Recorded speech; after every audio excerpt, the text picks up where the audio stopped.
ikimufasha ni ugukubitaho kuri yabakubitaho yego akubita ku gituba yarangiza bigenda neza Rugongo nayo ikabidufashamo yego. Okay.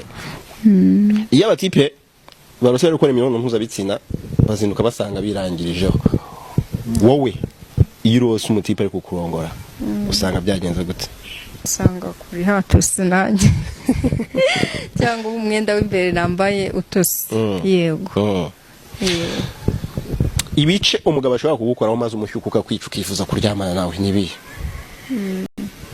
Igice cya mbere ni amabere, icya kabiri ni ukuba yamanuka akankora ku gitsina ku gituba, icya gatatu ni ukuba yantera finga yinjiza intoki ziwe mu gitsina cyanjye, ari byo bita finga yego.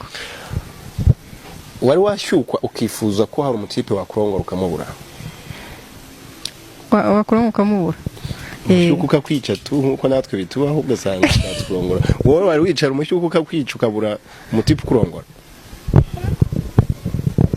Oya. Iyo ushyutswe ukora iki icyo gihe kandi nta mutipe muri kumwe ako kanya? Icyo nkora icyo gihe iyo nshyutswe nta mutipe mbona ako kanya, mu mazi menshi amazi menshi arafasha yego. Wigeze wikinisha? Oya.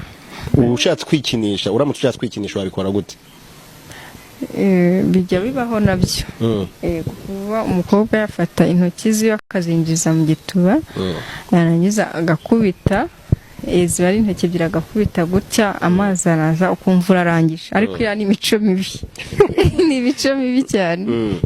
Ugereranyije mu bantu bose bamaze kukuronga cyangwa bamaze kuryamana nawe, nk'umuntu mukuru wakurongwe kuvuga ati sha turaryamanye ariko umuntu mukuru, yari umuntu ungana gute?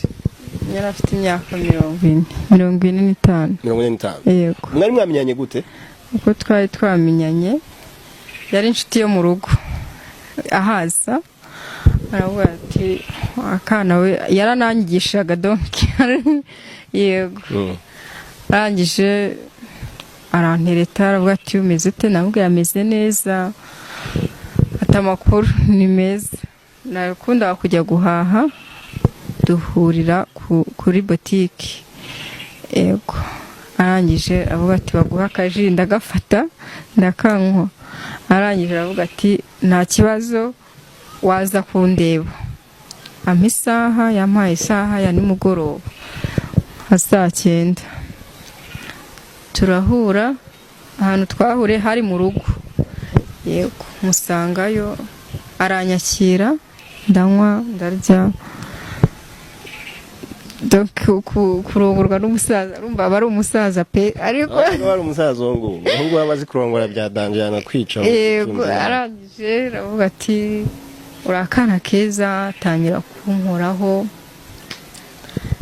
nanjye numva mwiyumvishemo yego. Uriya iyo ukunda umuntu ntabwo ureba ngo arashaje cyangwa ageze ati oya, ako yarandongoye ankoraho. Amaze kunkoraho ankora ku bice byose by'umubiri, amanuka ku mabere, ku nda, kora ku gituba. Nanjye numva ndashyutswe, numva ndamukeneye. Arangije igikorwa tukinjiramo gutyo, bwa mbere yandongoye ingaramye yego. Aruhukamo arangije arajya kinyuma yego. Okay.